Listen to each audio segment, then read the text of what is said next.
નવનિયુક્ત જિલ્લા કોંગ્રેસ પ્રમુખને જીતનો મંત્ર આપવા માટે રાહુલ ગાંધી ગુજરાત પહોંચી ગયા છે।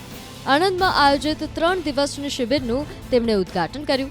અહીં રાહુલ ગાંધી કોંગ્રેસની આગામી રણનીતિ ઘડશે।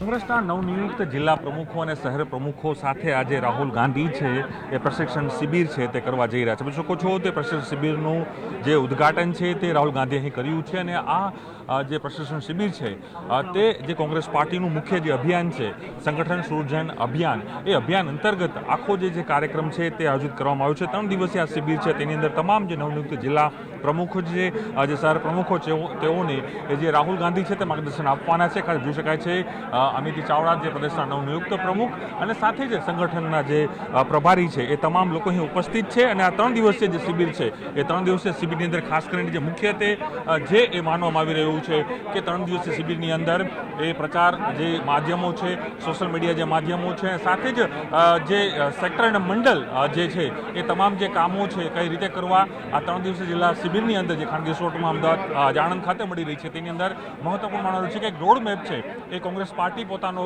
અહીં આપશે। રાહુલ ગાંધી એક માર્ગદર્શન આપશે। રાહુલ ગાંધી છે અહીં તમામ જિલ્લા પ્રમુખો સાથે અહીં સંવાદ કરીને એક મોટો મેસેજ આપવાનો પ્રયાસ અહીં કરવામાં આવશે। કોંગ્રેસ પક્ષની વિચારધારા, સેક્ટર અને મંડળથી બૂથ મેનેજમેન્ટ, વિવિધ માધ્યમો સાથેનો સંપર્ક અને પ્રજાના પ્રશ્નોની સાથે સાથે કોંગ્રેસ પક્ષની વિવિધ કામગીરી ભારત નિર્માણ માટેની એ તમામ બાબતોને લઈને આ 3 દિવસની શિબિર દરમિયાન જિલ્લા પ્રમુખ અને શહેર પ્રમુખને તાલીમબદ્ધ કરાશે। આ નિષ્ણાતો કોંગ્રેસ પક્ષના વરિષ્ઠ આગેવાનો હશે અને જેઓ વર્ષોથી કામ કરે છે, પંચાયતી રાજ ક્ષેત્ર હોય કે ગાંધી વિચારધારા માટેની હોય કે કોંગ્રેસ વિચારધારા માટે, એ નિષ્ણાતો આ 3 દિવસની તાલીમબદ્ધ કરવા માટેની શિબિરમાં ઉપસ્થિત રહીને ખાસ માર્ગદર્શન આપશે। રાહુલજીની સાથે સાથે કોંગ્રેસ પક્ષના વરિષ્ઠ આગેવાનો પણ ઉપસ્થિત રહેવાના છે। ગુજરાત પ્રદેશ કોંગ્રેસ સમિતિના કાર્યકર તરીકે અમે ગર્વ અનુભવીએ છીએ કે ગુજરાતમાં સૌથી પહેલો પાયલોટ પ્રોજેક્ટ છે સંગઠન સૃજન અભિયાનનો અને સંગઠન સૃજન અભિયાન હેઠળ જે રીતે અમે જિલ્લા પ્રમુખ અને શહેર પ્રમુખની પસંદગી થઈ છે એમને તાલીમબદ્ધ કરીને જનતાની લડાઈ આગામી દિવસોની અંદર લડવામાં આવશે। રાહુલજીની સ્પષ્ટ વાત છે કે કોંગ્રેસનું સંગઠન મજબૂત, એનાથી જનતાની લડાઈ લડી શકાય અને ભારતીય જનતા પાર્ટીનો ભ્રષ્ટાચાર કે જનવિરોધી નીતિ તેની સામે મજબૂતીથી લડવા માટે સંગઠનને મજબૂત કરવું અને એના ભાગરૂપે આ કામગીરી આગામી દિવસની અંદર તમને રસ્તા ઉપર પણ જોવા મળશે અને વિધાનસભાની અંદર પણ જોવા મળશે। ત્યારે ગુજરાત પ્રદેશ કોંગ્રેસ સમિતિના સન્માનીય અધ્યક્ષ શ્રી અમિતભાઈ ચાવડા, વિધાનસભા કોંગ્રેસ પક્ષના નેતા સન્માનીય ડૉક્ટર તુષાર ચૌધરી સહિત કોંગ્રેસ પક્ષના વરિષ્ઠ નેતાઓ જ્યારે આ સમગ્ર પ્રક્રિયામાં જોડાવાના હોય અને શહેર જિલ્લાના પ્રમુખોને મજબૂત સંગઠનના માધ્યમથી સશક્ત જિલ્લા સમિતિ બનાવવાની, એનાથી તાલુકા સમિતિ મજબૂત બનાવવાની, વોર્ડ સમિતિ મજબૂત બનાવવાની અને લોકોના પ્રશ્નો માટે લડત લડવાની છે। આ સમગ્ર પ્રક્રિયાને મજબૂતીથી આખરી ઓપ આપવા માટે આ 3 દિવસમાં તાલીમબદ્ધ કરવામાં આવશે। બપોરની સમયની અંદર રાહુલજી આજે શિબિર ખુલ્લી મૂક્યા પછી 3 વાગ્યા પછી રાજ્યની અંદર જે એક વખત ગુજરાત શ્વેત ક્રાંતિના સમગ્ર દેશને માર્ગદર્શન આપતું હતું સહકાર પ્રવૃત્તિમાં, એને ભારતીય જનતા પાર્ટીની સરકારે લૂંટના કેન્દ્રો બનાવી દીધા છે। જે કોંગ્રેસના શાસનમાં દૂધના કેન્દ્રો હતા એને ભારતીય જનતા પાર્ટીએ લૂંટના કેન્દ્રો બનાવ્યા। ત્યારે પશુપાલકો સાથે સંવાદ કરીને રાહુલજી એમની સમસ્યાને જાણશે અને આગામી દિવસોની અંદર ફરી એક વખત સહકારની પ્રવૃત્તિથી ગુજરાત દીપી ઉઠે સમગ્ર દેશની અંદર એ દિશામાં કોંગ્રેસનો એજન્ડા શું રહેશે એનો પણ સંવાદ કરવામાં આવશે। ગુજરાત પ્રવાસે પહોંચેલા રાહુલ ગાંધીનું કોંગ્રેસ કાર્યકરે કંઈક આ રીતે ફરિયાદ સાથે સ્વાગત કર્યું।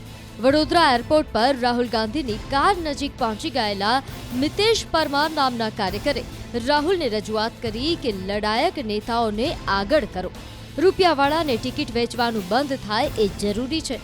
મિતેશના દાવા પ્રમાણે આ સાંભળીને રાહુલ ગાંધીએ કહ્યું કે હું તમને મળવા બોલાવીશ, જેના માટે રાહુલ ગાંધીએ તેમના નંબર અને કાર્ડ પણ લીધું। ગુજરાત કોંગ્રેસમાં એવું છે કે નવા છે જે અમારા જેવા લડાયક છોકરાઓ છે વર્ષોથી 35 વર્ષ થઈ ગયા, એ લોકોને કોઈ સ્ટેન્ડ જ નથી મળતું। બાકી તો અહીંયા 15 વર્ષ પહેલાં ગુજરાતમાં મુખ્યમંત્રી કોંગ્રેસના હોત, અહીંયા મેયર કોંગ્રેસના હોત, પણ જે સાચા લડાયકોને સાઇડ ટેક કરવામાં આવે છે, બધા કબજો લઈ લે છે એટલે ને નવા પૈસાવાળાને બધાને જોઈન કરી દે છે। બાકી અમારા જેવા તો આખી જિંદગી આપી દીધી છે ને કોંગ્રેસ પાર્ટી બહુ સારી છે, ગરીબોના કામ બી થાય ને ગરીબો બી આગળ આવે, પણ અમારા જેવા ગરીબોને આગળ લાવવા જોઈએ। આની પહેલાં રાહુલ ગાંધીજીએ મને બોલાવ્યો વેલકમમાં પર્સનલ મળવા, તો બી મને પોલીસે ઘૂસવા નહોતો દીધો, બરાબર। એ પછી મને ફરીથી કૌશિક વિદ્યાર્થી એમના અંગત પીએ છે, એમનો ફોન આવેલો, દિલ્હી બી બોલાવેલા મને, બરાબર। એટલે મારું હવે મારી રજૂઆત હશે એ અલગ સ્ટાઇલની એમની જોડે બે મારી મિટિંગ થશે. એ તો મોટા નેતા આપણે તો કહું કોંગ્રેસ પાર્ટીને જીતાડવી જ મારે એ ને કોંગ્રેસની ગુજરાતમાં સરકાર બને 2027માં મુખ્યમંત્રી બને ને અત્યારે મેયર કોંગ્રેસનો બને વડોદરામાં. એ માટે બધાને તમે સારા કાર્યકર્તાઓને આગળ લાવો. જે પૈસાવાળાને તમે ટિકિટ વેચી દો છો એ નહીં ચાલે. બિલ્ડરો અને બધા બહારથી જે કાર્યકર્તાઓને તો કોઈ ચાન્સ મળતા જ નથી.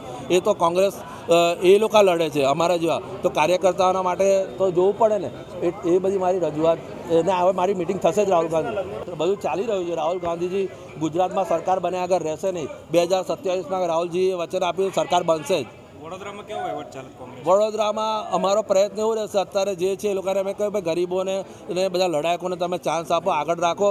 ને હવે ઇલેક્શન આવશે એમાં જે કોંગ્રેસના સાચા કાર્યકર્તાઓને ટિકિટ આપો. દર વખત પેલા બિલ્ડરોને પૈસાવાળાને આપો છો એ લોકો તો બધા જીતીને કોઈ દિવસ આંદોલનોમાં આવતા નથી. એવા લોકોને તમે કેમ આપો છો? કોઈ મિટિંગોમાં આવતા નથી. કોઈ જગ્યાએ બધી જગ્યાએ અમે બધું કેસો અમારી પર થાય, અમારી નોકરીઓ જતી રહે, અમારો ધંધો અમે બેરોજગાર થઈ ગઈએ, અમે બરબાદ થઈએ. તો અમારા જેવા લોકોને ક્યારે આગળ લાવશે? એટલે રાહુલ ગાંધીજી સારા જ પણ અહીંના બધા મોટા નેતાઓ છે ને ગરીબોને દબાવી દેવા માંગે છે. એ તો રાહુલ ગાંધીજી હવે સક્રિય થઈ ગયા છે. ગુજરાતમાં રહેશે ને ગરીબોને આગળ લાવશે ને ગુજરાતમાં કોંગ્રેસની સરકાર બનાવશે 100%.